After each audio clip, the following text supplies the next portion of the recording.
MyBaby.com. Click, click. You're watching News 12 on your side. From the station that's on your side, News 12, first at 5, continues. Welcome back, folks, to Live at 5. About 10 minutes. All right, thanks, Riley. A high-speed police chase turning deadly on I-20, but Aiken County deputies say they never fired their weapons. Traffic came to a standstill for hours near mile marker 9 at around 8:30 last night. Deputies say the suspect, 43-year-old Robert Johnson, threw drugs out of the window before deputies hit his car into a guardrail. That's when deputies say that Johnson shot himself. Our Audrey Dickerber is live in our newsroom now. Audrey, you actually spoke to one of the hundreds of people impacted by all of this. Yes, I did. Traffic was so bad, people couldn't tell what was going on for hours. What we know right now is the high-speed chase started around mile marker 25 and ended around mile marker 9. Some people had to turn off their cars while they waited. One woman I spoke to was at work for an extra hour waiting for her daughter to pick her up. She says her daughter was so close to the scene when they FaceTimed, she could see and hear what was going on. She's like, Mama, it's a bad wreck, like right before exit 11, and traffic at standstill. So she FaceTimed me, and I could just like see it and all, like the sirens and stuff. Then I saw the big old like SWAT truck or whatever. But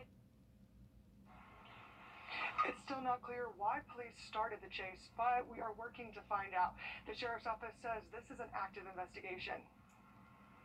All right, thanks, Audrey. Still a lot of questions and a lot of people stuck in that traffic last night. Absolutely stuck for hours, of course, sitting on their hoods, wondering what was going on for a long time last night. Every Thursday, Gap Ministries serves the community, bringing in volunteers to help anyone who might need it. Over the past year, the need for something like this has skyrocketed. When doors opened this morning, the line went all the way into the street. Our Nick Velan was there and shows us what exactly the ministry is doing to help those in need. Gap Ministries once a week opens up their doors to anyone in the community to provide them with resources, and that long line of people are always greeted with warm smiles from volunteers. Thursday is one of the best days of the week. it's a little bit of heaven, truly. Volunteers standing ready to serve the dozens of people lined up all the way to Ellis Street for resources at Gap Ministries every Thursday. That you cannot tell from a person what their situation is. People keep coming, now more than ever. Gail Rickliffs has been making sandwiches for more than 15 years here, and from then until now, a lot has changed. There's so many fewer people that we serve, and we felt good when we'd make 10 bags for people who don't have access to be able to cook. Now, not even 120 bags are enough. In this room, they give those opportunities to get back up off of their feet. All their services are free, from medicine, nurses being there, having prescription glasses, cell phone applications, diapers, birth certificates, loading up minivans, hitting the road, and going to the DMV for IDs. They've helped 135 people through May get IDs this year. In all their categories of services, Gap can already tell they're going to exceed last year's numbers. We just see the numbers continue to go up. The need is great, and the volunteers aren't slowing down anytime soon. It is really a blessing to be able to do something that's going to help people who are in need. The need is so great that it's wonderful to have the services that we're able to provide. And moving forward, Gap Ministries is looking to add additional resources like a laundry room on top of everything else that they already do provide. And we'll have a link to their website on our website. In Augusta, Nick Veland, on your side. And Gap Ministries in Augusta does this Thursday morning service every Thursday. It runs from 8:30 to noon at their location on Green Street. The Dixie Softball World Series begins this weekend, and four of our local South Carolina teams have qualified this year. And one of those teams from Barnwell in our area, News 12 Sports Director Dan Booth joins us live from Barnwell, where fans are eagerly waiting to send their All-Stars off in style. Dan. Meredith and Will, right behind me, as you can see, there's a stage here, and it's empty at the moment, but in about a half an hour, we're going to see all the players from this year's team from Barnwell go up on the stage, have their names called, and then be celebrated by their community before they start their trip to the Dixie World Series. Now, when it comes to youth softball, teams and young girls growing up dream about playing in this event, just like boys want to go to Williamsport to play in the Little League World Series. And the thing that's interesting about this year's team is that the majority of these players have actually played in the Dixie World Series before. 7 of the 12 players on this year's roster won state last year in the 9-10-year-old division and had a ball when they played in the World Series last year. The players I spoke with say they're excited to share that experience with this year's team because they loved the atmosphere, the competition, and all of the food, to say the least. All the players I spoke with actually told me how much they love the seafood down there, including the crab legs, which is something that I would definitely be eating if I would go down to Louisiana. Now, everyone, it's interesting too because this team streams a lot of their games online, and certain times throughout the year, they've had as many as 2,000 viewers, which for a 12U softball team is pretty impressive. Now, this team has been nothing but appreciative for their fans and the support they've received from local businesses.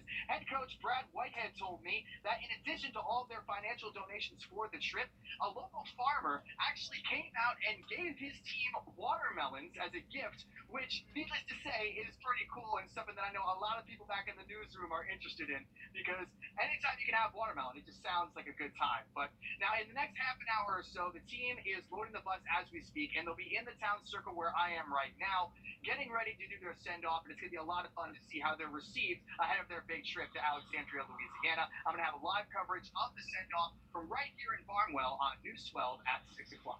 All right, thanks, Dan. Reporting from Barnwell, Dan Booth, on your side. Yeah, and there's one thing that we know, that town absolutely loves their softball team. They're all-stars there. It's going to be a huge event there in Barnwell. We're excited to see how that turns out. Yep, safe travels to them and best of luck. Medical students enrolling in Georgia schools, training here, practicing here, but then choosing to go elsewhere to start their careers. Abby Casoris shares how after just a year, the state's 6-week abortion limit is impacting some from the next wave of doctors. Between classes at Emory Medical School and their rotations, medical students Ariana Traub and Kellen Merman-Bunnell sneak some coffee to keep them going. We go into medicine to help people, to take care of patients, to save people's lives. Georgia needs more doctors, especially OBGYNs. According to a March of Dimes report, roughly half of Georgia counties lack adequate OBGYN services, and Georgia faces one of the highest maternal mortality rates. I feel a real moral obligation to take care of patients who need help. Next up for medical students is deciding where to do their residency. Because of Georgia's 6-week abortion law, they prefer to do their residency in another state.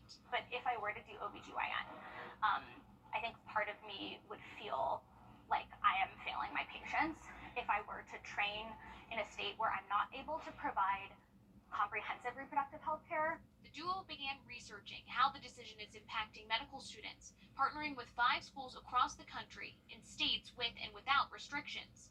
According to the study, nearly 60% of medical students say they wouldn't apply to a state with restrictive abortion laws. Nearly 3/4 said that it would impact their decision. Now, this applies for all specialties across the board. I want to get access to training within some state that has abortion care available. And at this point, Georgia isn't having trouble filling residency spots here, but the number of students applying here is now decreasing, according to their research. In Atlanta, I'm Abby Casoris.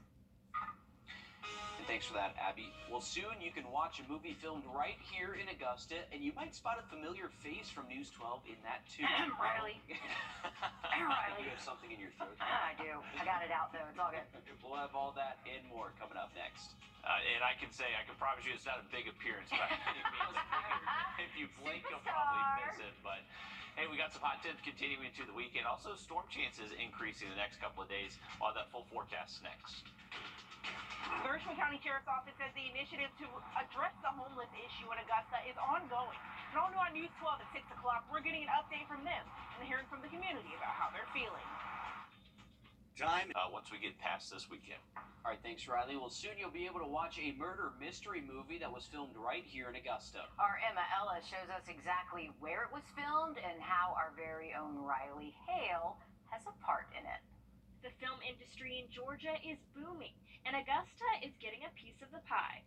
A new movie, 5-Star Murder, was filmed at the Partridge Inn. 5-Star Murder is about a hotel on the beach that was renovated by a really rich guy, and he's hidden his money somewhere in the hotel, and then he dies under mysterious circumstances. As people search the hotel for the treasure, a hurricane comes in. Our chief meteorologist, Riley Hale, has a small role in the movie. They actually came here. They were here for maybe like 30, 40 minutes one afternoon. Did a couple takes in front of the green screen, pano, kind of gave them some different looks for some graphics they were looking for. This movie gave producer Mark Crump the opportunity to work with a medium he's never been able to use before: water. Since we're flooding a basement, how do you do that practically without ruining whatever property you are on? That was a question. And thank goodness the YMCA. The YMCA allowed the filmmakers to build a basement set in their pool during the off-season. Actors are literally walking into what is actually a swimming pool when they're going into that basement set. For Crump, Augusta was the perfect location for this movie. I love Augusta, so anything that I can do to help promote more film in Augusta, that's something I'm going to do. In Augusta, Emma Ellis on your side. 5-Star Murder releases tomorrow on Tubi. Pretty cool. Riley, when are you Yeah, leaving us Riley, to go to Hollywood Mr. now? Hollywood. I doubt I'll even show up in the credits for that. I think it's really going to be, honestly, I think the main characters will kind of look over at the TV screen, and I'll be given the forecast, and they'll kind of cut away again real quick. So it's not going to be a huge appearance or anything So like that. you had to come up with a fake hurricane, basically. Oh, well, I think it's kind of funny that the next named storm is actually Emily, which is my wife's name. There you go. It all lined up perfectly for you. There you go. Oh, That's man. pretty cool. But out there on Tubi, it's free. Most streaming devices have it: Roku, Fire Stick, anything like that. So it should be available for most of us to kind of watch and enjoy later on this week. Or did you say it was Friday? Friday. So it comes out tomorrow, actually. Yeah. Nice. I'm excited. Yeah. We know a movie star. There's too many movies going on right now. Yeah. Oh, yeah, a lot of good stuff in Barbie, theaters. way too many. Now Riley's a movie star. I love it. This one's not in theaters, though. If you have a smart TV, do you really need to spend money on a Roku, a Fire Stick? Maybe. I'm Jamie Tucker, coming up what you need to know to help you decide. First, the money that you deserve. Chances are you're watching us right now on a smart TV. More than half of all televisions sold today can connect to the internet and streaming services. But even with a smart TV, millions of people spend more money on a streaming device. Our consumer tech reporter Jamie Tucker takes a look at whether you need to pay for these extra streaming devices. You cannot buy a high-quality 4K television that isn't smart. They're not available anymore from LG, Samsung, or Sony.